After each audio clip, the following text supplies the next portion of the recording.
diagnostic. Et là, voilà, c'est que j'enregistre. J'enregistre déjà, je vois la tête de personne, je vois des noms. Il n'y a que ma tête que je vois au passage, mais je souhaiterais bien voir vos têtes de temps à autre, je vous demanderai. Et j'enregistre, et puis pour les absents, ou même pour ceux qui n'ont pas compris à un moment donné, pourront tout simplement aller sur ma chaîne. J'ai une chaîne sur YouTube, et là, vous pourrez reprendre le cours, reprendre point par point, etc. Et ça pourrait être une bonne façon d'apprendre aussi. Voilà. Donc, ce que je tenais à dire, donc je suis enseignant à l'UT en complément. Je travaille à la base au lycée depuis plus de 30 ans. Donc, je suis à l'éducation nationale. Ça va faire au moins 35 ans, plus exactement. Et donc, je suis vacataire. Donc, j'interviens sur certains modules. J'interviens auprès des apprentis aussi, ceux qui sont en alternance avec Monsieur Arcade. Et j'interviens aussi en première année. Bon, pas cette année, mais l'année dernière, il y a quelques années précédentes aussi, en management. Voilà, en contrôle de gestion, tableau de bord aussi. Pas cette année non plus, mais voilà, en tout et pour tout, un petit peu mon CV. Et donc, voilà. Alors, on va donc démarrer ensemble. Je vais partager avec vous, comment dirais-je, le PowerPoint. Donc, voilà. Voilà. Donc là, vous l'avez sous les yeux. On est d'accord? Un peu de réponse, s'il vous plaît, là, que je puisse avancer. Oui, on l'a. Ok, Oui, ça marche. oui. Parfait, parfait. Vous me rassurez. Alors, donc, je pense que je vais le mettre correctement, si je peux le dire sous cette forme. Donc, en animation. Donc, voilà.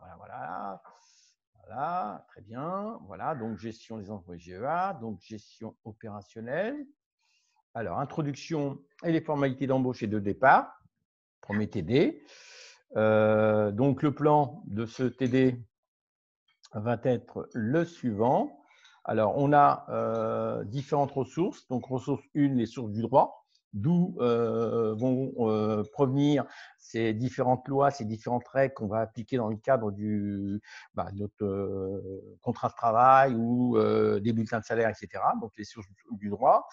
Deuxième ressource, elle portera sur la veille sociale. Donc, je pense que vous avez tous plus ou moins une idée de ce que c'est qu'une veille. C'est un outil qui est très répandu dans les organisations, qui permet tout simplement d'apporter l'information vers l'entreprise que plutôt d'aller chercher l'information.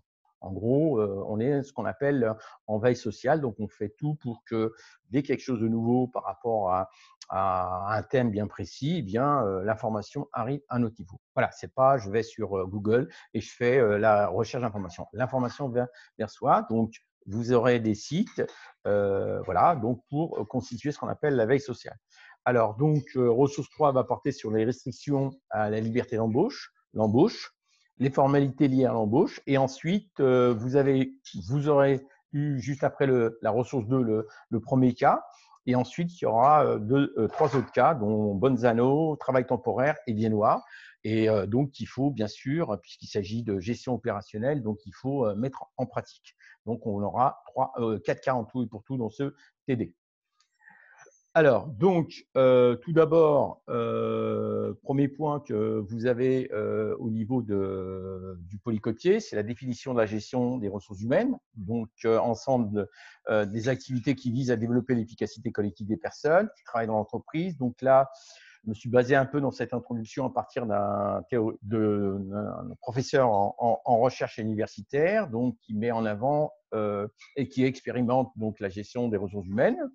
Je vous ai mis un peu quelques dates à compléter ici concernant le droit social. Alors, d'accord, donc on va voir maintenant. Voilà, alors alors ce que je vais vous demander, c'est tout simplement de compléter ces dates, de surligner aussi sur le polycopier, développer l'efficacité collective des personnes, conduit le développement des RH en vue de la réalisation des objectifs. Voilà, tout ce que vous avez à l'écran, je vous demande aussi de le surligner et ce qui est à compléter, à compléter. Est-ce qu'on est d'accord? Oui. Très bien. Oui. Alors, je vous laisse un petit instant et ensuite, on reprend.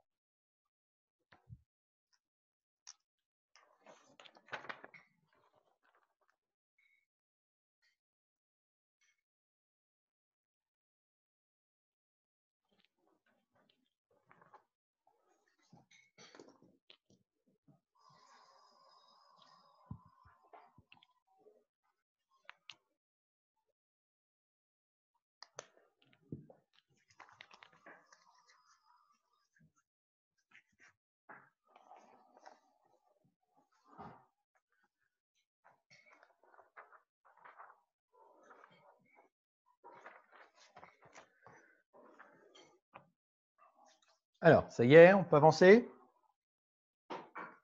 Oui. Très bien. Alors, point suivant, donc on va passer maintenant à l'informatisation de la gestion des ressources humaines. Donc, il se trouve, et comme vous pouvez le savoir, donc je vais peut-être me remettre en arrière. Comme vous pouvez le savoir, donc, dans toute organisation, quelle qu'elle soit, de tout service qu'elle peut posséder, qu'elle a, que ce soit la gestion des ressources humaines, que ce soit la comptabilité, que ce soit la finance ou autre, eh bien, tous ces services ont été informatisés. Donc là, la ressource humaine aussi, ça a été le cas. Donc, l'informatisation, c'est ce que nous allons voir. Alors, donc, l'informatisation, donc a surligné le développement de l'informatique, donc il a fait évoluer les pratiques de la gestion des ressources humaines. Hein. On parle de système d'information. On pourra ajouter RH, système d'information GRH, pardon, excusez-moi, gestion des ressources humaines, hein, système d'information. Donc vous savez tous, je pense et j'espère ce que c'est qu'un système d'information. Un système d'information, c'est tout simplement un ensemble dans lequel on va regrouper tous les éléments importants pour le fonctionnement du service. Donc là, le service des ressources humaines. Donc, on aura dans le système d'information eh bien, les différents contrats des salariés, les fiches salariés, les congés des salariés. Tout cela va constituer le système d'information RH, gestion des ressources humaines. D'accord? Donc, l'informatisation, elle contribue à augmenter la productivité, l'amélioration du service, à développer la qualité des décisions RH. Elle permet un partage au niveau de la fonction entre DRH et hiérarchie et elle permet d'anticiper. Voilà. Les systèmes d'information des RH, on les a, voilà ce que je disais tout à l'heure. Donc, j'ai plutôt dit GRH, mais bon, on met RH, gestion ressources humaines. Alors, on parle d'intranet. Donc, l'intranet, c'est ce qui est interne à l'organisation. Donc, le système, l'internet propre à l'organisation. Donc, il facilite la communication et la transmission des informations. On utilise des progiciels, d'accord? Et les types de progiciels qu'on peut utiliser auront pour fonction la gestion de la paye ou du personnel, d'accord? Et on parle aussi de système expert. Voilà pour ces points concernant l'informatisation. C'est bon, je peux avancer? Oui.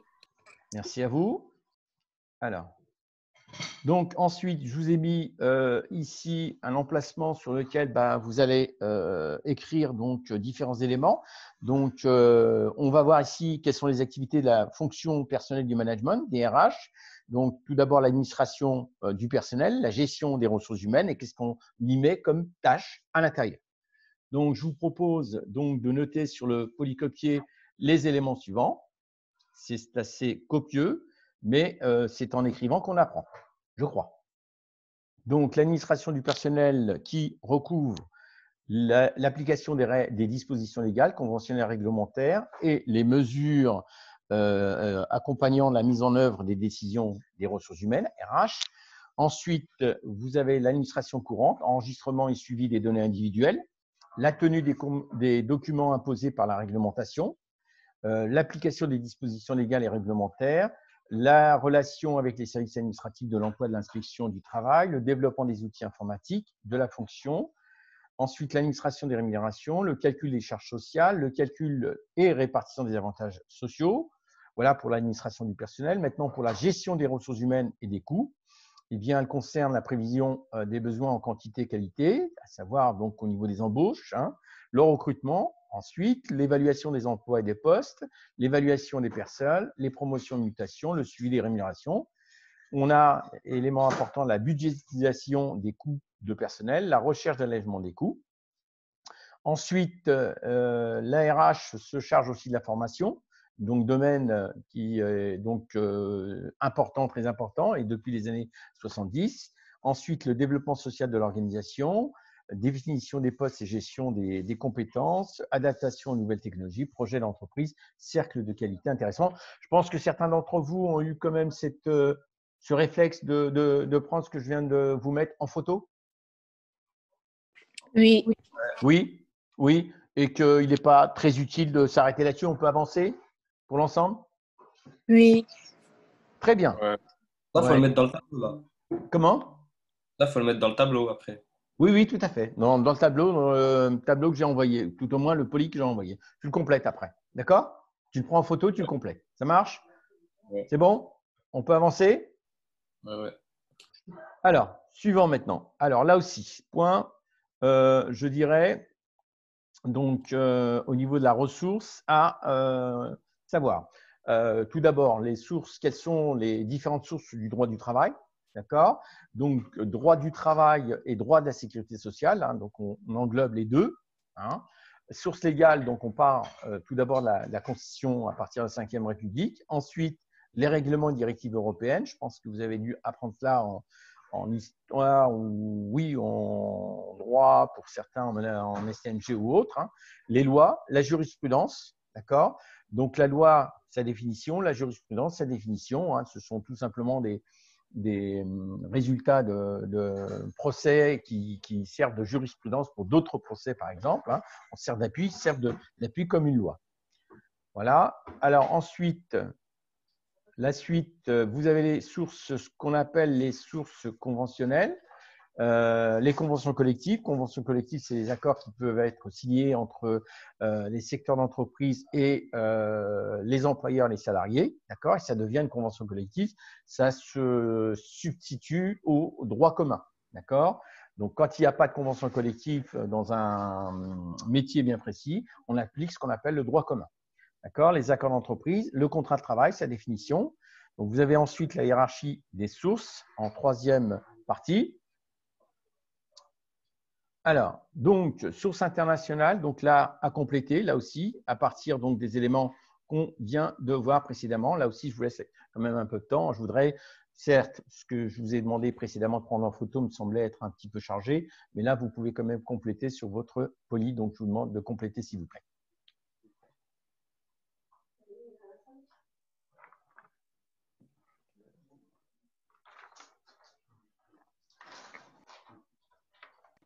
Monsieur, Oui, mademoiselle. vous ne l'avez pas rempli là? Je n'ai pas entendu. Non, non, je vous le donnerai après. Ah, Je vous laisse, voilà, c'est ce que vous devez avoir sur votre poli. Et après, je vous donne la correction. D'accord? Je vous laisse Ah, un d'accord. temps pour le remplir, mais ensuite, on fait la correction ensemble.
Donc, je pense que ça va être bon là.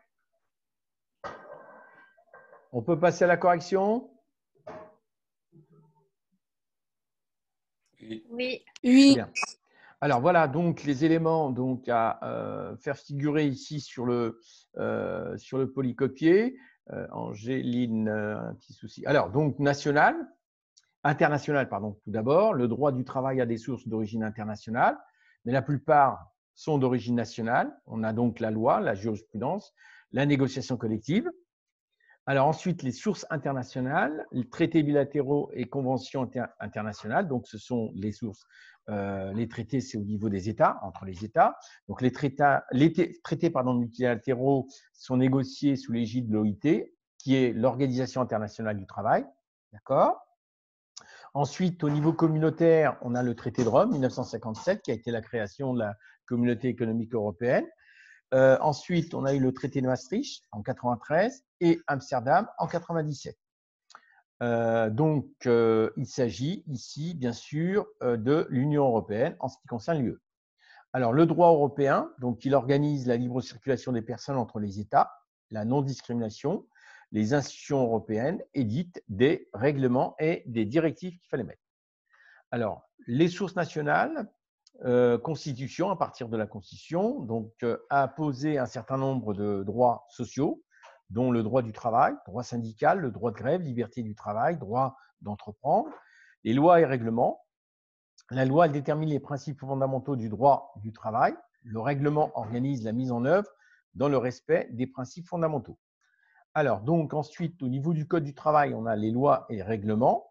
Au niveau de la jurisprudence, eh bien, pour chaque affaire qui lui est soumise, donc le juge cherche la solution la plus équitable en interprétant ou en adaptant la loi. La jurisprudence n'est pas immuable, c'est-à-dire qu'elle est amenée à changer. Alors, usage maintenant, source professionnelle. L'usage est élaboré par les partenaires professionnels, donc il y a l'habitude.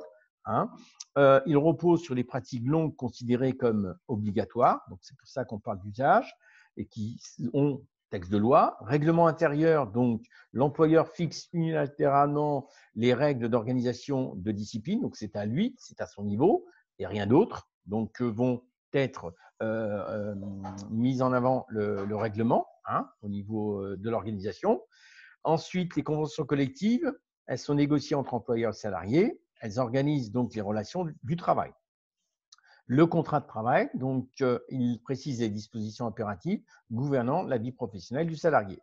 Et le principe de faveur que nous allons avoir besoin dans le cadre d'un cas incessamment, c'est la règle la plus favorable au salarié, c'est celle qui sera mise en pratique. C'est-à-dire que si la convention collective donne un avantage au droit commun par rapport aux salariés sur un certain point, eh bien, on mettra en pratique la convention collective. Voilà, puisqu'elle est en faveur. On prendra ce qui est positif pour le salarié. Donc voilà pour ce point concernant les différentes sources. Alors, donc ici, la veille sociale. Alors, je vous ai mis quelques sites sur Internet, donc vous pourrez consulter à tout moment et pourrez voir des textes de loi par rapport justement au droit social s'il le fallait. Voilà. Donc, l'organisation de la veille, la recherche d'informations, recherche ponctuelle, actualisation permanente. Donc, c'est la raison pour laquelle on parle de veille. Il faut systématiquement actualiser les informations au niveau interne de l'organisation. Voilà. Alors, premier cas. Donc, il s'agit ici du cas SIN. Donc, la société SIN est une PME spécialisée dans l'imprimerie. Elle emploie 150 personnes. Monsieur Armand, maquettiste, dans la société depuis le 1er mars 2010, se marie le 15 décembre 2017. Il va prendre un congé pour événement familial les jours précédant le mariage afin de ne pas subir une réduction de salaire.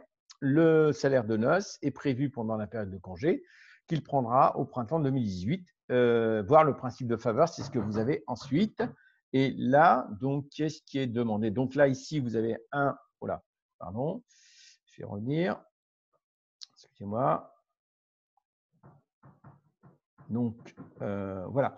Là, vous avez l'extrait du contrat de travail. Ici, vous avez la convention collective, donc qui est appliquée au secteur d'activité dans lequel ce monsieur est. Et ici, le code du travail. Voilà. Et ici, rien d'autre. Voilà, code du travail. Donc, il va falloir vous imprégner de ces différentes informations pour pouvoir répondre à ces différentes questions ici posées. Donc, tout d'abord, on vous demande d'identifier les sources de droits présentés. Ensuite, de définir à votre façon et en fonction de ce que je viens de vous donner, qu'est-ce qu'une convention collective, et là, de répondre à la question par rapport à ce cas, quelle est la durée à laquelle M. Armand a droit pour son congé. Donc, je vous laisse à peu près une petite dizaine de minutes et ensuite on corrige. Est-ce que vous avez des questions là-dessus? Non. Pas de questions? Donc, je vous laisse travailler. Allez-y.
Alors, est-ce que c'est bon? Est-ce que c'est bon, s'il vous plaît? Non. Bien. Alors, donc, à la question posée, quelle est la durée à laquelle M. Armand a droit pour son congé? Avant de voir les éléments de réponse que j'ai formulés, est-ce que vous avez des réponses là-dessus? Avec, bien sûr, des arguments. Laurine.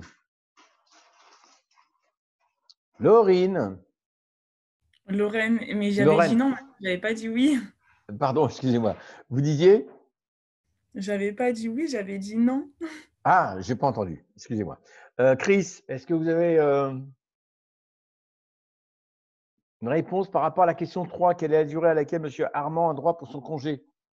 Qu'est-ce que vous proposez? En justifiant, bien sûr. Celle-là, je ne l'ai pas encore faite, la 3. Ah bon? Chris n'a pas Non, encore je fait. vais les Alors, qui premières. a fait la 3? Principe de faveur, on a dit précédemment. Principe de faveur. Qu'est-ce qui est dit là? Au niveau de. Vous avez deux appuis là. Premier, c'est. Oui, Il y a la convention collective et le droit du voilà. travail. Très très bien. Convention collective. Qu'est-ce qu'elle dit la convention collective? Il a droit à combien? Elle dit que. Attendez. Il a le droit à 3 jours, non? Voilà, tout à fait. Et ensuite, quelle autre source? Et le droit du travail, il dit Ouais, 4 jours. 4 jours. Alors, qu'est-ce qu'on va appliquer à ce monsieur Armand? Euh, Principe de faveur. On va lui proposer 4 jours. 4 jours, bien 4 jours. sûr. Voilà, 4 jours. Hein. On va en sa faveur, à lui. D'accord là-dessus? Ouais. Voilà, tout Ouais. simplement. Donc, c'était un petit peu là-dessus. Alors, après, la convention collective, donc, vous avez les éléments dans les ressources, identifier les sources présentées au niveau du droit aussi. Là aussi, peut-être que certains d'entre vous ont peut-être omis de tout indiquer. Donc, identifier les sources de droit, etc. Alors, attendez, qu'est-ce que j'ai mis? Voilà. Vous avez le contrat de travail, le code du travail et la convention collective. Voilà ce qu'il fallait mettre ici. D'accord? Pour la question 1. Hein, contrat de travail, code du travail et la convention collective. Et ensuite, là, vous avez la définition que je donne ici de la convention collective. Là, vous avez un plus grand développement. Bon, bah, voilà.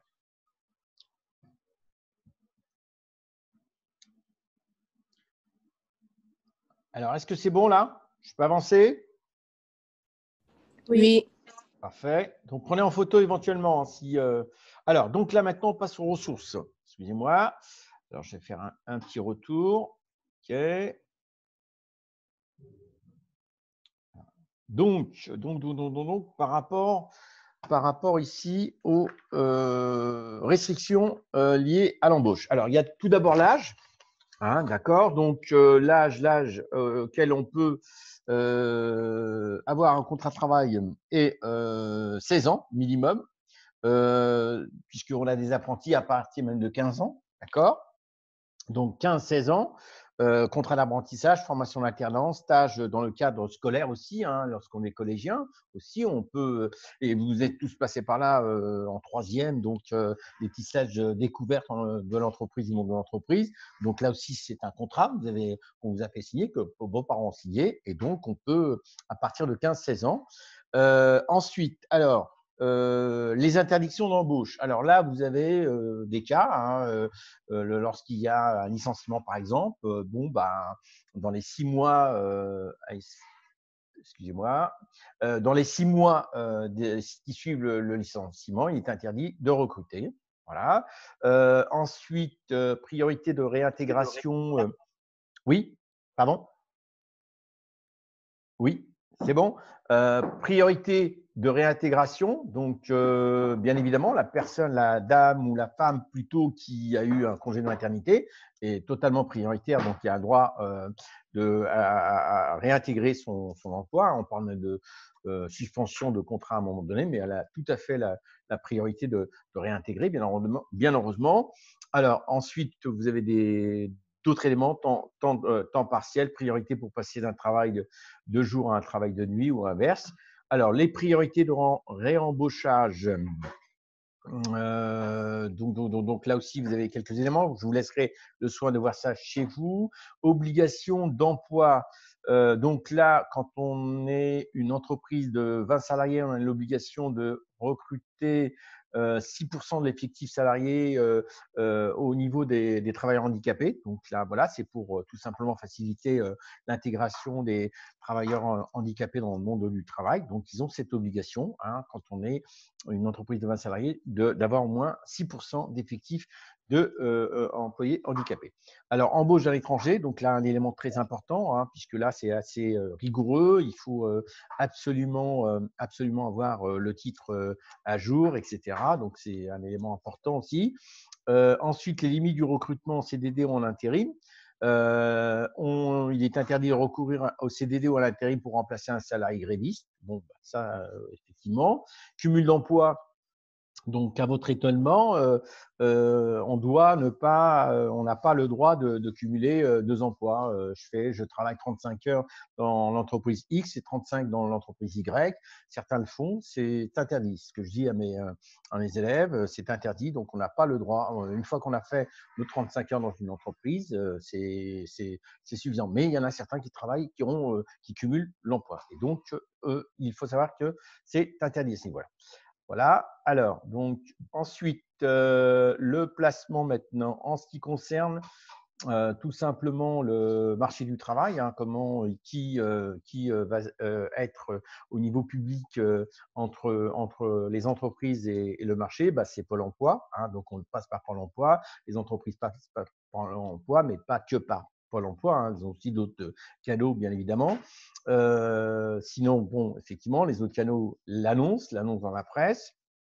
Le mode de recrutement, donc on peut aussi recruter aussi ou faire recruter par des cabinets, ça peut être possible aussi. La rédaction de l'offre, donc là aussi c'est un point très important aussi, hein, elle doit être rédigée d'une certaine façon, rédigée en français, obligatoire pour tous les emplois effectués sur le territoire national. Quoi d'autre encore, voilà. Alors donc là aussi, un texte légal ou réglementaire le permet, exemple l'âge. Donc, il y a certaines annonces où on n'a pas le droit de mettre en avant l'âge. Certaines professions on peut mettre l'âge aussi ou le sexe aussi. Il y a une forme de discrimination et donc on n'est pas amené. Mais tout dépend de ce que c'est comme emploi. Donc voilà. Donc, Carotti, rédaction de l'offre, elle a quand même son importance. Il ne faut surtout pas mettre en avant une forme de discrimination au niveau de l'offre. C'est ce que nous ferons tout à l'heure dans le cadre d'un cas. Alors, diffusion, donc voilà, différents canaux. Information demandée, 3 règles assurent la protection du candidat, pertinence, loyauté, transparence. OK. Information demandée, suite, voilà. Donc, je vous laisserai le soin de lire ça chez vous.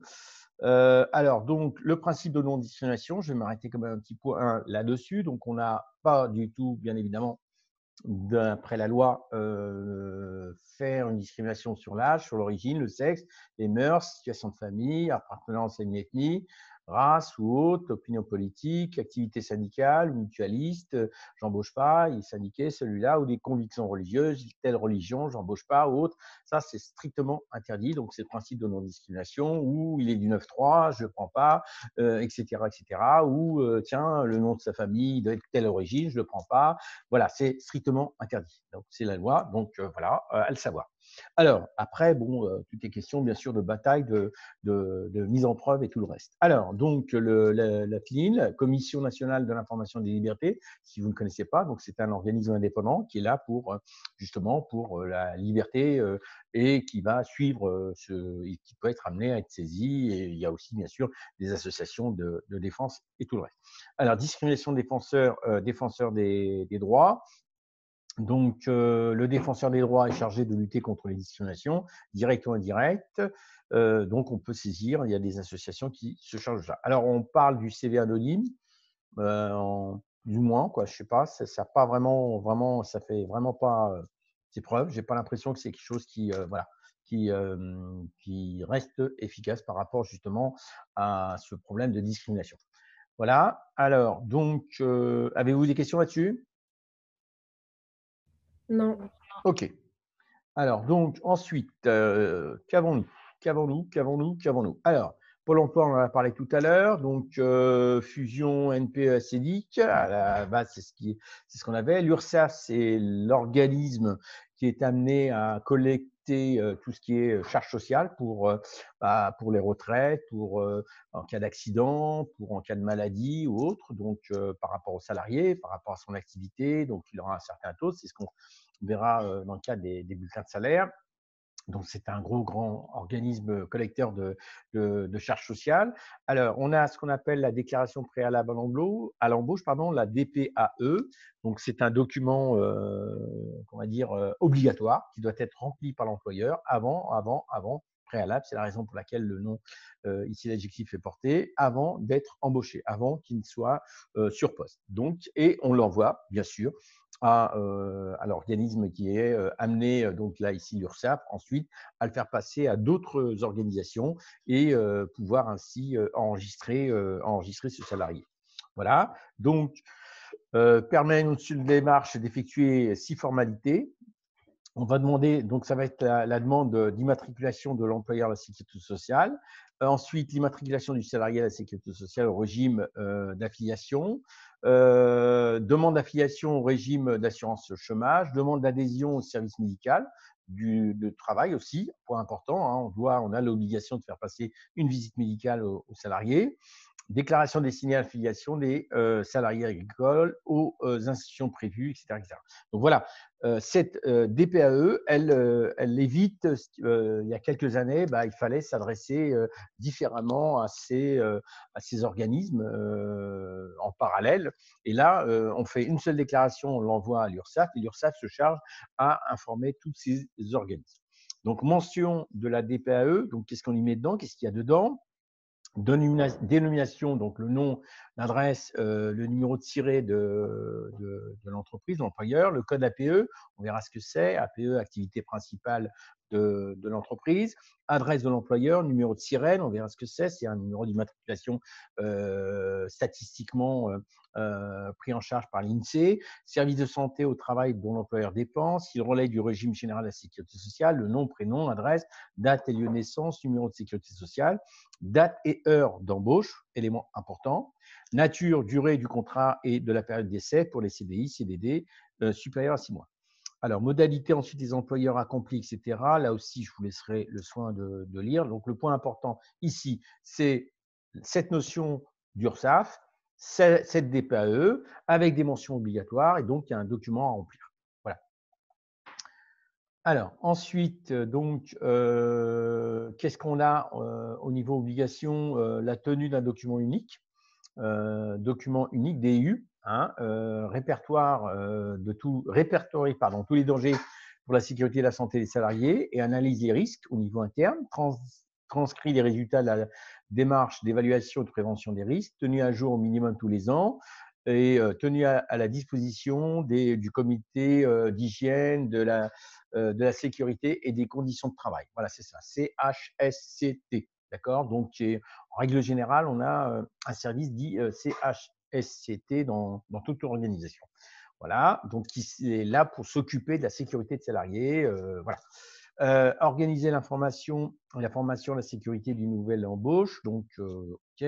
Afficher certaines informations à une place accessible aux salariés, c'est le tableau d'affichage qu'on peut avoir dans les entreprises, hein, là où se retrouvent en commun les salariés ou passent en commun à un moment donné les salariés. D'accord. Livret d'épargne salariale, notice sur les textes conventionnels, remise du bordereau individuel d'accès à la formation IAF. Donc, et remise d'une notice sur la prévoyance. Donc, tous ces éléments-là, tous ces documents-là sont bien évidemment obligatoires au sein de l'organisation à transmettre aux salariés. Donc, excusez-moi, je vais revenir au précédent. Voilà, parfait. Donc, je vais juste m'arrêter un petit instant là-dessus. Je ne sais pas tout. Donc, formalité, tout est regroupé sur la partie gauche. Déclaration préalable à l'embauche, qu'est-ce qu'il y a de nouveau? C'est le délai, sur combien de temps? Et moyen, procédure, hein, vous voyez, donc ça, c'est très important. Au niveau du temps, donc il faut absolument être dans les temps. Si on est amené à un jour près à ne pas l'être, on peut être bien évidemment en cas de procès, être fautif, hein, je parle en tant qu'employeur. La déclaration de l'inspection du travail. Donc, évidemment, l'inspecteur du travail doit être informé des embauches au sein de l'entreprise. L'inscription sur le registre unique du personnel, là aussi, c'est un registre, c'est un livre dans lequel, ou un tableau dans lequel on va indiquer le nom, prénom, le numéro de sécurité sociale, le sexe, etc. du salarié, à quelle date il est entré dans l'entreprise. Donc, et on le tient à jour. Affiliation auprès des caisses de retraite complémentaires, information, bordereau individuel d'accès à la… Donc là, on reprend tout ce qu'on a vu précédemment, mais en forme de document. Donc voilà, et vous avez les procédures, c'est-à-dire les lieux sur lesquels donc on doit faire la démarche. Voilà. Alors donc, passons maintenant à un cas. Il s'agit du deuxième. Là, vous êtes à 3. On a cette société SARL Bonzano. Elle a pour activité principale la chaudronnerie. Elle emploie donc actuellement 7 salariés en CDI. On a Arlan qui est gérant. Il souhaite embaucher une attachée administrative en CDI à compter du 1er septembre 2020, ainsi qu'un chaudronnier. Donc là, il y a 2 embauches. D'accord. Analyser l'offre d'emploi passée par M. Arlan dans la revue, dans la presse locale. Est-elle conforme aux règles du droit? Donc là, vous avez une annonce. Donc, et on vous demande tout simplement de voir s'il y a de la discrimination ou pas. Donc, je vous laisse un peu de temps là-dessus. Est-ce que vous avez des questions par rapport à ce qu'on vient de voir? Non. Non, Non, ça vous reprenez les textes, vous revoyez tout ce où j'ai été assez vite, vous revoyez ça chez vous, vous relisez. Et voilà, l'essentiel pour le moment, c'est surtout ce qu'on va faire en pratique. D'accord? Donc là, par contre, le cas 2, là, vous le faites. Vous le faites entièrement. Là, ce que je vous montre ici à l'écran, bon, c'est une partie, et vous avez la suite après de ce cas Bonzano. En gros, Bonzano. Donc, c'est tout d'abord cette offre d'emploi, voir s'il y a de la discrimination ou pas là-dedans, et argumenter.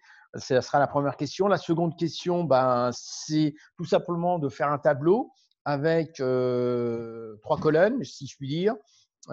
Procédure, formulaire et comment.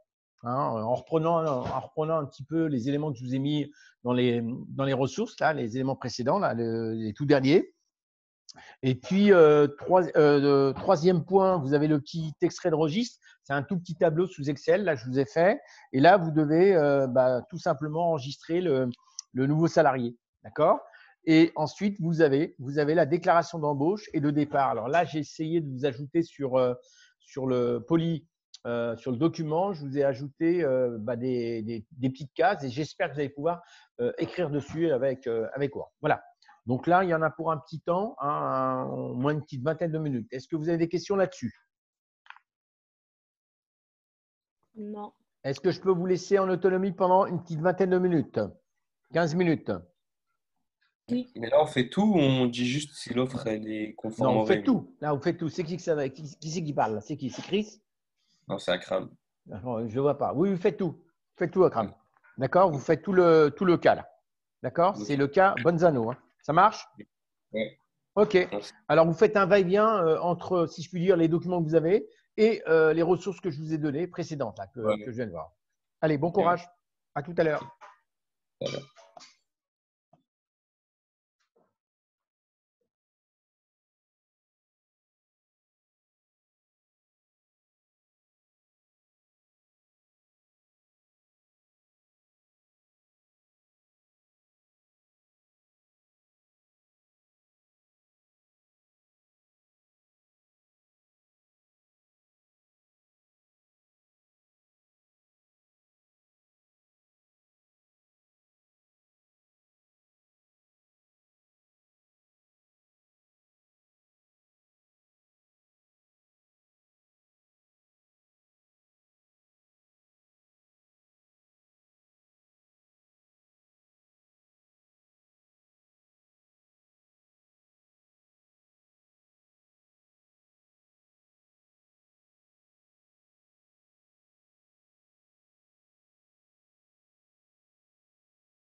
que j'avais été déconnectée.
Est-ce que ça va? Oui. Avez-vous des questions? Pas de questions? Moi, j'ai une question. Est-ce que vous avez déjà travaillé avec les collègues en groupe sur Zoom? Ouais. Qui a dit ouais? Akram. Qui? Akram. D'accord. Alors, ça se passait comment là? Ça se passait bien. Non, mais ça se passait comment? Vous étiez systématiquement en train de travailler en groupe ou la répartition, elle changeait, elle variait? C'était toujours le même groupe avec qui vous étiez sur la séance? Ça se passait comment? Bah, en fait, c'est notre classe. On est en cours avec notre classe, c'est tout. Comme que nous, là, qui sommes là avec vous. C'est que les GMO2. Oui, non, c'est pas ça ma question. Ma question, c'est si je veux, je peux te mettre avec quelqu'un d'autre, là, deux, trois personnes, et tu peux travailler avec eux. Là, sur le Ah, cas. non, Tu ça, vois ce que je veux dire? C'est ça que je voulais savoir ouais, si vous l'avez fait ou pas avec Zoom. Parce que ça me dit. je l'ai expérimenté et c'est pas mal, hein, c'est intéressant. Mais le problème, c'est que j'ai perdu la main. J'ai fait ça avec les secondaires, avec mes terminales. Là, il y a une semaine, j'ai perdu la main. Et c'est très, très bien parce que ça me permet, moi, en tant qu'enseignant, d'aller dans chaque groupe et de voir un peu ce que vous faites. Et puis, sur la séance et puis ça casse un peu le côté. Mais bon, c'est surtout quand on est dans les cas. Hein. C'est pas quand on est dans le magistral, dans le cours où Mhm. là il y a tout le collectif qui doit être attentif. Mais quand on Ah est non, dans ça, des on n'a cas jamais. comme ça, non, vous l'avez pas fait. D'accord. Alors, je vais Non, essayer de jamais. voir ça peut-être pour la séance prochaine. Quand on fera des petits cas comme ça, essayer de voir si je pourrais vous répartir en petits groupes. Vous êtes 27, vous mettre à 3-4 et vous pourrez communiquer à 3-4 entre vous. Le groupe que j'aurai désigné pourra communiquer, échanger. Vous pourrez vous voir, échanger le travail et avancer comme ça. Hein, je tâcherai de faire ça pour la séance prochaine. C'est de mettre ça en pratique parce que je n'en ai pas encore l'expertise. C'est surtout ça. Et voilà. Mais bon, ça me semblait être intéressant. C'était une de mes questions. Est-ce que vous avez terminé là, le cas? Non. Non, je vous laisse encore un peu de temps. Allez-y.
Est-ce que c'est bon là? Ou est-ce que déjà la première question, on peut débattre un peu là-dessus, ensemble? Oui. Oui? Alors, Ouais. oui. Slimane? Akram? On peut vous entendre? Qu'est-ce que vous avez La première trouvé de discriminatoire sur cette annonce? Euh, Moi, j'ai mis que cette annonce elle est discriminatoire parce que selon le Code du travail, on ne peut pas écarter une personne d'une procédure de recrutement en raison de son sexe. Oui, Et alors là, il y a il le a dit que sexe. Il y a le c'est une sexe, jeune femme. voilà. Jeune femme, donc le Ouais. sexe, tout à fait. Ensuite, En bonne Euh, santé. ouais, voilà. oui, j'ai entendu, oui, en bonne santé, En bonne la, santé. On la peut pas mettre condition ça. physique, oui, on n'a pas le droit, discrimination sur la condition physique. Ensuite, qu'est-ce que vous avez trouvé d'autre? Donc, le sexe et âge aussi, hein. Ouais, ouais, il a dit jeune femme. Voilà, tout à fait. Donc, ça, c'est l'âge aussi et le sexe. Donc, discrimination sur 2 points là. D'accord? Et troisième point, comme vient de le dire votre camarade à l'instant, bonne santé aussi. D'accord? Donc, ce sont 3 points. Y en a-t-il d'autres ici? Les autres? J'entends pas là. Vous êtes 27 là, j'en entends que 2 ou 3 là. Ça dort, ça fait autre chose là ou quoi là? Parce que je ne vous vois pas en plus. Allez, la participation là, s'il vous plaît, les autres. Ah tiens, bah, ça va être très simple. Je vais demander. J'ai ma liste. Je vais demander. Elsa, tiens. Non, Kenza. Kenza. Allez, on vous écoute. Qu'est-ce que vous pouvez nous ajouter, Kenza? Allez, on a parlé d'âge, de sexe. Vous avez dit Kenza? Oui, j'ai dit Kenza. Oui, Kenza, j'ai dit Kenza. Ah, On vous non, écoute. d'accord. Moi, j'ai mis que ça. Hein.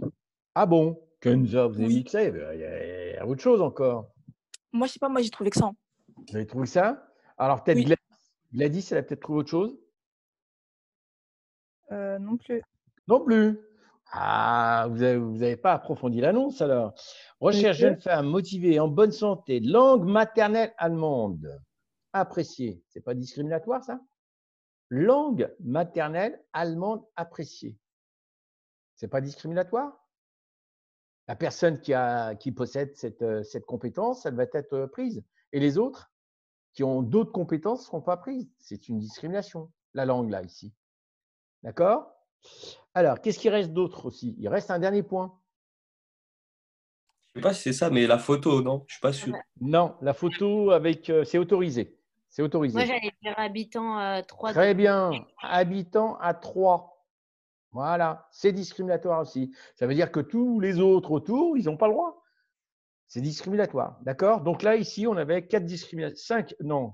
1, donc, âge, sexe, 2, conditions physiques, 3, 4, langue et l'habitation, 3, 5.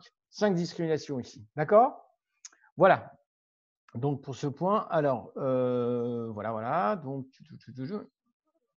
alors, excusez-moi, ça.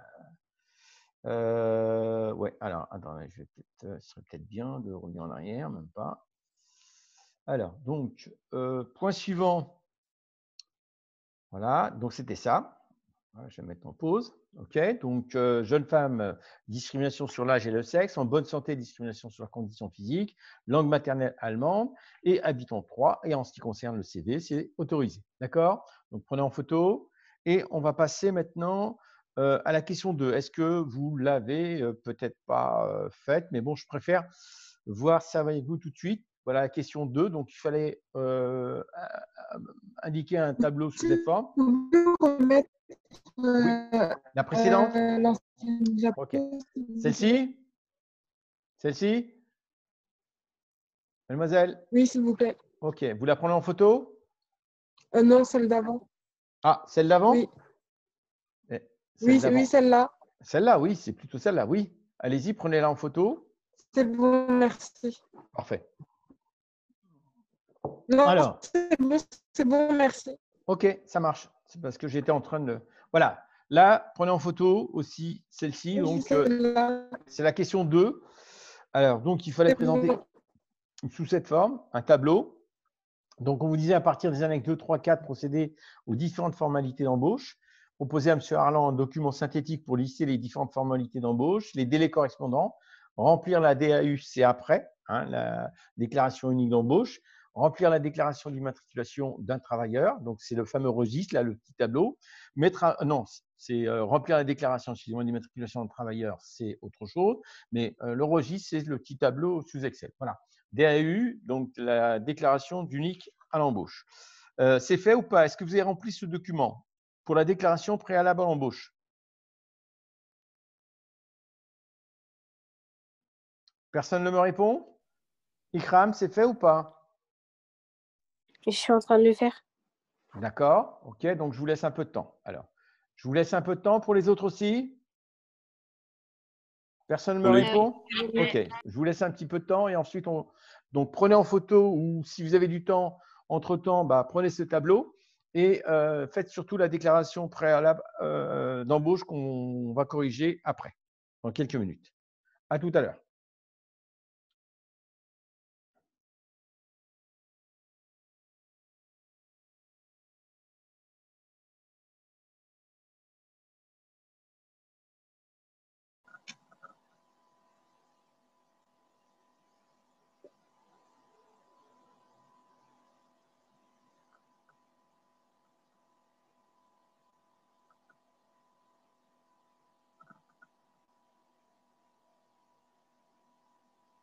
Mais tranquille, j'allais dire habitant à 3, je l'avais vu. Tranquille, j'ai vu, il a dit Elsa Kenza. J'allais dire, t'inquiète. Et ouais, il interroge au hasard à tout le monde aussi.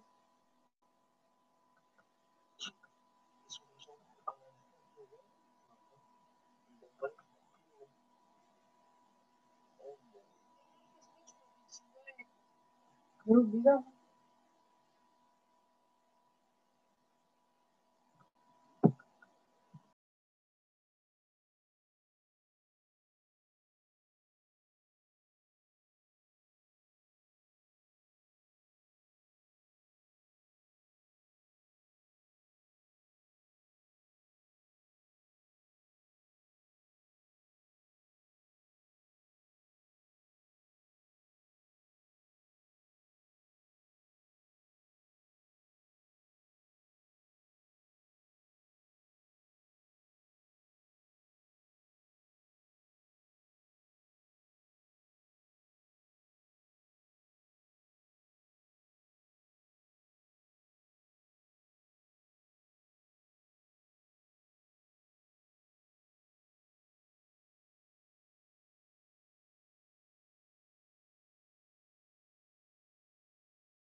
Est-ce que c'est bon?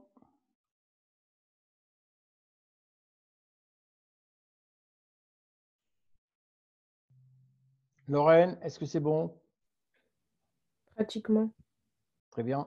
J'ai demandé à l'un d'entre vous de me recenser les différentes adresses mail personnelles. Qui pourrait s'en charger là, parmi vous? Moi, ça me dérange pas, hein. C'est qui toi? C'est Ourdia. Ourdia, tu peux t'en charger, ma grande? Ok, merci. Ouais. D'accord. Pourquoi je demande ça? Très simplement, l'année dernière, il y a eu des bugs au niveau de l'ENT. Et comme vous passez tous par l'ENT, j'ai votre adresse mail de l'ENT. Si demain ça bug, je peux me rabattre sur vos adresses personnelles. C'est ça l'idée. Donc, c'est la raison pour laquelle je vous demanderai de le donner à votre camarade et ensuite elle me renvoie tout. Et ainsi, je pourrai les enregistrer. Et voilà, ce que j'avais à demander. C'est ce que j'avais demandé dans le mail. Bah, est-ce que vous pouvez juste envoyer votre mail personnel comme ça, parce que le NT là, il marche pas actuellement. Comme ça, je vous l'envoie sur mail. Je vous l'ai en mail. envoyé, mon adresse mail personnelle. Vous l'avez? Vous avez C'est reçu? sur le NT que vous avez envoyé. Non, je n'ai Mais pas le envoyé NT, sur il l'ENT. Non, non, non, je n'ai pas envoyé sur l'ENT. Je vous ai envoyé directement à partir de mon adresse personnelle. Je vous ai envoyé le fichier. Ah ok, bon bah ok, c'est bon alors. Donc, vous avez mon adresse personnelle. Oui, oui.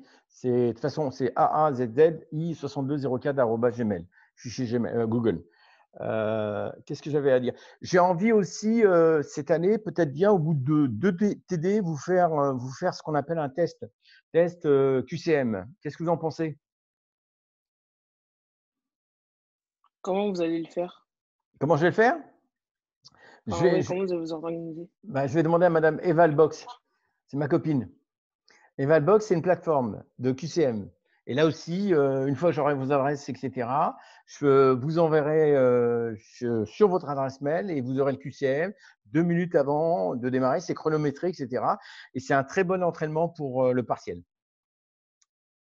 Et qui sait aussi, je pense que si au cas où ça pose problème pour le partiel, j'aurai des notes internes. Et ça dure combien de temps? Ça dépend. Je peux faire un test de 20 minutes, un test de 15 minutes, un test de 30 minutes. Ça dépend. 40 minutes en fonction des questions. Ça dépend. C'est des questions à choix multiples. Donc, il faudra cocher les bonnes réponses. Voilà. Mais monsieur, Oui. le QCM, ce sera pour s'entraîner ou ce sera aussi le mode d'évaluation? Ça sera un mode d'évaluation, les deux. Ça sera un entraînement et un mode d'évaluation. Et surtout, si au cas où le partiel en lui-même pose problème au niveau, comment dirais-je, comment expliquer, au niveau proprement dit présentiel. Voilà. Parce qu'apparemment, on vous fait le partiel présentiel. Mais je ne sais pas si d'ici là, les choses iront mieux concernant la pandémie. D'accord? Ok. Et ce que j'ai pu voir l'année dernière, pendant la pandémie, le premier confinement, c'est on a fait plus du distanciel et plus du voilà quoi. C'était si je puis dire pas évident. Donc j'ai comme envie de vous faire des tests une fois tous les 2 TD. Donc une vingtaine, trentaine de questions et il faudra répondre. Et puis c'est chronométré, ça va vite, hein. Après, il peut y avoir des bugs aussi, hein, quelquefois au niveau de la plateforme. Mais Par contre, monsieur, oui, ça oui, sera chronométré à chaque question ou bien oui, faudra répondre en oui. 30 minutes?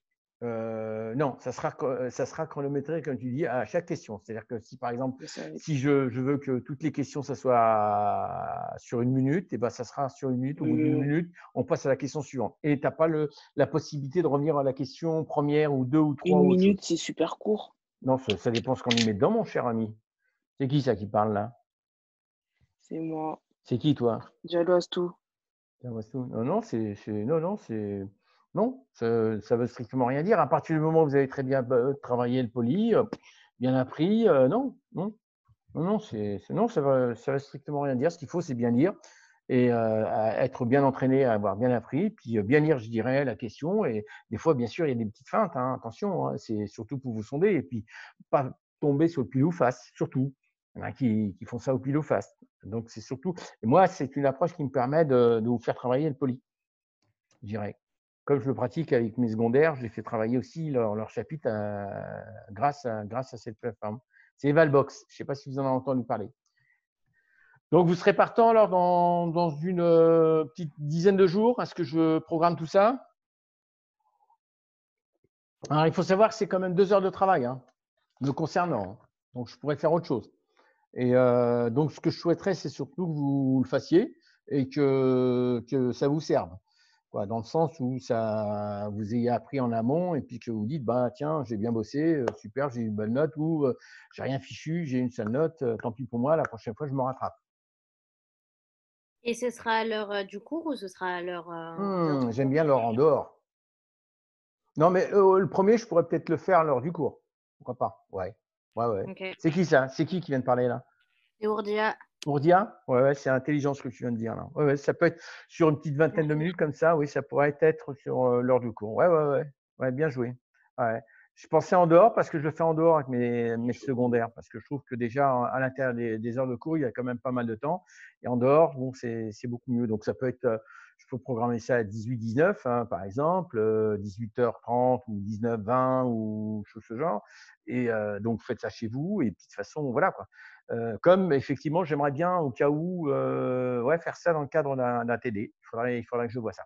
Il faudrait que je vois ça. Ouais, ouais, un petit quart d'heure, 20 minutes comme ça. Et ça sera, par exemple, à partir de 14h30 jusqu'à 15h, par exemple. Oui, pourquoi pas. C'est assez pertinent ce que vous voulez dire, mademoiselle. Ouais. Mais après, bon, s'il faudra en faire d'autres, moi, je pense qu'il faudrait penser à l'en dehors aussi. Voilà. Est-ce que c'est bon? D'autres questions par rapport à ça? Par rapport à Evalbox? Ça vous dit quelque chose, alors Evalbox ou pas? Est-ce que vous connaissez cette chose? Oui, Oui, qui connaît? Moi, moi. Alors, vous l'avez eu avec qui? Alors, qui vous l'a fait? C'est moi ou c'est…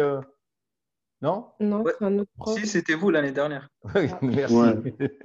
Merci, Voilà, oui. Oui, ça y est. Ok, d'accord. Très bien. C'est exact. Ouais. Avec d'autres professeurs aussi? Alors, j'ai entendu? Oui, Très bien. avec Ok. Ouais. Vine. Très bien, ouais, non, mais après, bon, je trouve que bon, c'est une plateforme gratuite. Franchement, je vois qu'aussi, quelquefois, il y a des bugs. Ça, je le reconnais et je le reconnais surtout avec mes secondaires. Moi, je leur demande une chose, c'est de me prendre en photo le bug et puis ensuite, bon, je reprogramme la chose et puis ils refont le test, quoi. Mais on ne va pas s'arrêter, genre, c'est la machine, on laisse tomber. C'est assez angoissant, hein, c'est stressant, hein, je dirais. Mais ce qui est bien, c'est que c'est minuté et donc, voilà, ça ne vous fait pas de cadeau et si vous avez très, très bien travaillé en amont, c'est un très bon outil d'apprentissage, moi je dirais. Voilà. Bien, allez, on va passer donc à la suite. Alors, donc là, ce tableau concernait ici pour les formalités. Alors voilà, en ce qui concerne l'extrait du registre unique du personnel, donc il fallait indiquer le nom, prénom du salarié, son numéro de sécurité sociale, sa nationalité F, française, donc sa date de naissance, sexe, emploi, qualification. La date d'entrée, le 1er septembre. Donc, j'ai vu assez rapidement sur le tableau précédent, mais tout est question de calcul, hein, nombre de jours, etc. Pour la DPAE, à savoir qu'il faut une semaine, 8 jours, délai avant que la personne soit embauchée. Hein, d'accord? Donc là, ici, la date d'entrée, c'est le 1er septembre. Et c'est ce qu'on va voir dans la déclaration préalable d'embauche, à quel moment elle va être signée. D'accord? Alors, et CDI pour le type de contrat à durée indéterminée. Alors voilà, donc pour cette correction concernant, excusez-moi, cette déclaration préalable à l'embauche, donc on a en haut à gauche le numéro de siret, d'accord? Donc je pense que là, il n'y a pas de souci. Numéro de NAF qui est la nomenclature d'activité française. Vous pouvez rajouter, hein, si vous pouvez, sur votre polycopier, donc NAF, hein, nomenclature d'activité française. Donc là, SARL Bonzano, adresse de l'établissement 10 rue Trémère, code postal 10 000 et ville 3. Donc là, c'est 10 003. Donc c'est écrit 2 fois, mais c'est ici. Hein. D'accord? Le numéro de téléphone et le numéro de télécopie qu'on a, c'est vrai que de moins en moins, puisqu'on utilise maintenant de plus en plus d'adresses mail. Alors, service de santé au travail, donc à cocher service de santé de travail de l'entreprise ou de l'établissement. D'accord? Et ensuite, on a le code concernant ce service, le nom de ce service pour la visite médicale. Donc, c'est ASLMT. L'adresse, 28 rue de la Mare, à Troyes. Avez-vous des questions là-dessus? On passe à la suite? À la suite? Oui.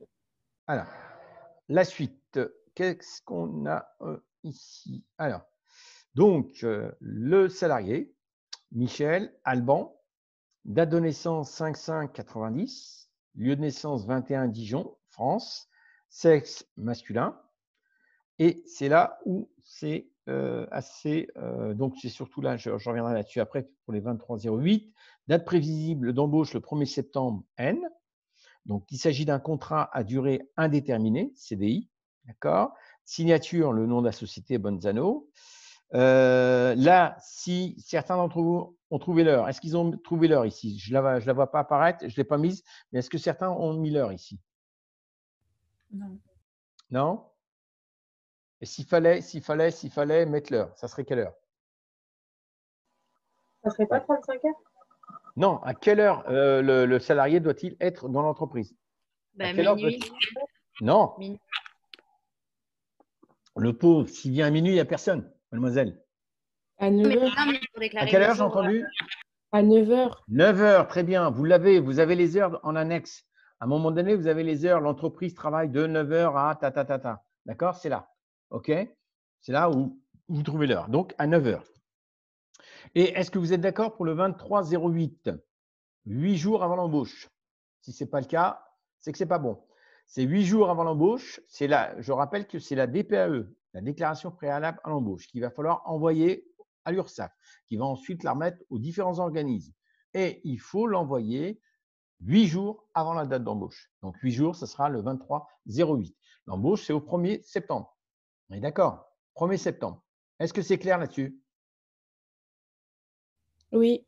Voilà, donc 23/08. OK? Bien, bon, alors on va donc poursuivre la suite.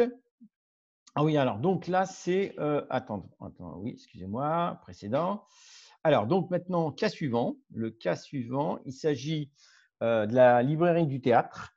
Donc, elle a une hausse de son chiffre d'affaires sur une période, etc. Et elle voudrait recruter un vendeur supplémentaire. On vous demande d'établir un schéma de relation faisant ressortir les différents contrats pour cette mission. Pourquoi? Parce que ici, cette librairie, elle doit faire appel à une agence d'intérim. D'accord? Et donc, on vous demande tout simplement de schématiser les différents acteurs. Donc là, on a le salarié, on a l'agence d'intérim et on a l'entreprise. Et donc, faire un schéma, qu'est-ce qui circule entre ces trois acteurs? D'accord? Vous avez ici les avantages et inconvénients d'un contrat d'intérim, d'un contrat à durée déterminée. D'accord? Et vous allez tout simplement répondre à la première question, établissez un schéma de relation faisant ressortir les différents contrats pour cette mission. Voilà. Donc, vous avez trois acteurs et les différents contrats qui peuvent circuler pour cette mission. Ensuite, on verra ensemble quelles sont les mentions obligatoires pour le contrat de mise à disposition et les caractéristiques du contrat de mission. Mais essentiellement, concentrez-vous sur ce schéma juste pour vous un petit peu vous mettre en pratique par rapport à cette situation. On est une entreprise, donc la librairie. On fait appel à une agence d'intérim pour recruter un vendeur ici. Et on souhaiterait savoir qu'est-ce qui va circuler comme contrat entre l'entreprise, l'agence d'intérim, le salarié, l'entreprise, etc. Voilà. Allez, je vous laisse quelques petites minutes et ensuite on voit le schéma ensemble et j'explique. Des questions? Non. Non. Ok, allez-y.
Alors, est-ce que c'est bon? Allô? Presque. Presque. Juste le schéma, hein, pas les autres questions, on voit ça après. Alors, par contre, ce que je vais vous demander, c'est de prendre vos agendas et puis de prendre note des points suivants. Donc là, ce que je vais faire, c'est tout simplement vous communiquer la correction de la première question. Donc voilà, le schéma en question. Voilà, donc là, on est l'entreprise de travail temporaire, l'entreprise d'intérim, l'entreprise proprement dite et le salarié. D'accord? Et donc là, on a un flux de circulation, donc contrat de mission.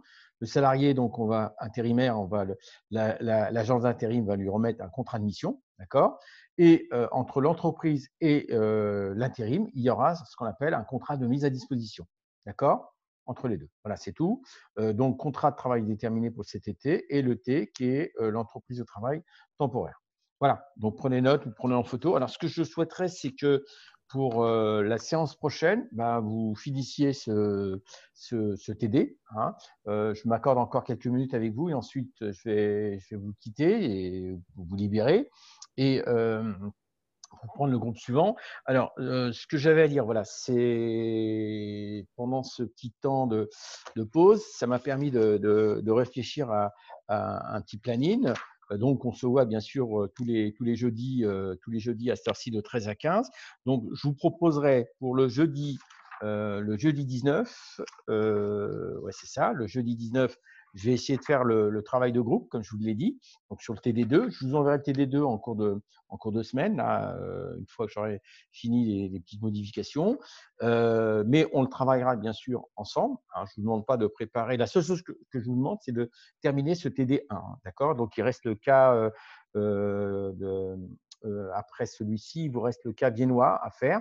Il s'agit d'un contrat de travail. Donc, tâchez voilà, je vous ai donné dans le polycopier, ça me revient, un contrat de travail type, mais vous ne pouvez pas écrire dessus, vous ne pouvez pas modifier ou autre. Par contre, je vous ai ajouté un autre contrat sous Word et là, il faudra vous inspirer du contrat que vous avez en modèle au-dessus et donc faire le contrat, le mettre en pratique par rapport au cas viennois. Voilà, un contrat de travail, je crois que c'est une caissière, sur ce genre, donc un remplacement et tout, et tout, et tout. Donc, il y a du texte, hein, mais il y a surtout à compléter, des points à compléter. Donc, voilà, ça sera le cas viennois à finir chez vous. On corrigera ce cas-là, on terminera plus le cas viennois et ensuite, on passera au TD2 que je vous aurai envoyé entre-temps. Et voilà. Alors, donc, planning, Evalbox, ça sera le jeudi 3 décembre. D'accord? 14h30 à 15h, donc 30 minutes. Et là, ça sera sur le TD1, 2 et 3, pourquoi pas. Hein. Tout va dépendre de la progression. Et je rappelle qu'Evalbox, c'est un QCM. Et QCM, question à choix multiple, c'est essentiellement sur les connaissances. Donc, il y a la pratique, les calculs et tout. Je pourrais en faire, bien sûr, mais pas tout de suite, si je puis dire. S'il y en a, c'est très peu. Mais le plus, ce serait les questions de cours. Donc, tout ce qui est ressources, formalité de ceci, formalité de cela, etc., à vous de vous imprégner tout de suite de ça. C'est là-dessus que je vous interrogerai le plus. D'accord? Et pour vous, en même temps, voilà. Et puis, j'organiserai un autre Evalbox, ça sera pour le 17 décembre. Voilà. C'est-à-dire, j'envoyais, excusez-moi, non, voilà, c'est ça, travaux de groupe. J'envoyais un pour le 26 novembre. Oui, voilà, c'est ça. Le 26 novembre, excusez-moi, le 26 novembre, le 3 décembre, 30 minutes hein, pour Evalbox. Et ensuite, le 17 décembre. Voilà. Est-ce que j'ai été clair là-dessus? 3 fois Evalbox, avec bien sûr des TD différents. Est-ce que vous avez des questions? On peut redire les dates? Oui, bien sûr. Alors, je prévois donc premier Evalbox, ce sera le 26 novembre. Donc, le 26 novembre, ce ne sera pas la semaine prochaine, mais la semaine d'après. D'accord? Et ça sera sur notre temps d'heure. Ça sera de 14h30 à 15h. De toute façon, ça sera sur le temps d'heure, comme l'une de votre camarade l'avait suggéré, qui était assez intelligent. Et le 3 décembre, 26, 3 décembre et 17 décembre. On aura ça 2 semaines d'affilée. Oui. Evalbox, vous l'aurez le 26 et le 3. Mais ça 30 minutes à chaque fois, monsieur? Oui, à peu près. Ça peut être 20, 25, 20 minutes. Mais en gros, je vois large, hein, 30 minutes. C'est large. Ok. D'accord? Oui, mademoiselle. Mais vous nous avez dit là qu'on allait l'avoir 2 fois d'affilée, le 26 novembre et le 3 décembre. Oui. Mais du coup, le 17 décembre, c'est quoi? Ah bah 17 décembre, ça sera sur l'ensemble. Ça sera d'un peu de tout. Ça sera du mélange. Et ce sera sous forme de QCM aussi. Oui, toujours. Oui, et Valbox, c'est QCM. Hein. Ah d'accord, mais du coup, on en aura 3. Oui, vous en aurez 3. Oui, ce sera pas 2 fois d'affilée. Enfin, ok, d'accord. Merci. Donc, monsieur, 26 novembre, c'était des 1 et 2. Voilà, c'est ça, tout à fait. Oh, peut-être Et le 3 après, ça aussi. sera. Peut-être le 3 aussi, jeune homme. Hein. Tout va dépendre de votre progression. Monsieur, Monsieur, D'accord. le QCM, est-ce qu'il peut porter sur, par exemple, imaginez à la fin du cours, on fait le QCM, est-ce qu'il peut porter sur le cours qu'on vient de faire? Non, non, non, Ok, d'accord. non, parce que je vous laisse le temps de travailler. Je vous laisse le temps d'apprendre. Non, non, non, non, non. Je monsieur, vous laisse. Oui, oui, je vous écoute. oui, le schéma que vous affichez, Oui. ça, c'est la relation, mais du contrat du CDD ou de l'intérim. En intérim. L'intérim, c'est de l'intérim. C'est l'intérim. Oui, c'est un CDD. Hein. C'est le contrat Non, mais d'intérim. Oui, mais c'est un CDD qu'on. Voilà, c'est ça. C'est un CDD qui est recherché et donc on passe par une intérim. Oui. C'est quoi votre question, jeune homme? non, c'est bon, c'est bon. Voilà. C'était tout simplement pour faire ressortir, si vous voulez, la circulation des 2 types de contrats entre les 3 acteurs que sont l'agence d'intérim, l'entreprise et le salarié. Voilà, c'est tout là-dedans. OK? Donc, vous finissez ce cas pour la semaine prochaine. Vous faites le cas viennois. On corrige. On consacrera donc une petite trentaine de minutes là-dessus. Et après, on avance sur le TD suivant et je vous enverrai incessamment le TD2. D'accord? Et si vous avez des questions sur le TD2, n'hésitez pas à m'envoyer un mail. Voilà. D'accord? Est-ce que c'est bon? Et je tâcherai de mettre en place la séance prochaine, le travail en groupe avec Zoom, avec vous. Est-ce que c'est Et bon? monsieur, juste, j'ai une question. Oui, bien sûr. L'enregistrement que vous avez fait, vous allez le mettre d'ici quand? Rapidement, là, dès que ça va s'arrêter, je vais le mettre. Donc, en D'accord, gros, merci. C'est quoi votre chaîne? c'est Asie Ahmed. Asie Ahmed, YouTube. Sur YouTube, vous tapez Asie Ahmed. Vous avez il y a plein de cours. Il y a plein de cours. D'accord? Je mets avec aussi avec mes. Ce cours sur YouTube là? Ouais, sur YouTube. Vous tapez Asie Ahmed et vous avez un barbu, c'est moi. Donc voilà, je crois, normalement. Et puis vous avez des cours, essentiellement des cours. D'accord? Je vous mets ça peut-être pas dans l'heure qui suit parce que je vais voir le groupe tout de suite après, mais d'ici soir, vous l'aurez. Ça marche? Oui. Parfait. Parfait. Donc, merci à vous et bonne continuation et à la semaine prochaine. Au revoir. Merci, au revoir. Au revoir. Au revoir. Au revoir. Au revoir.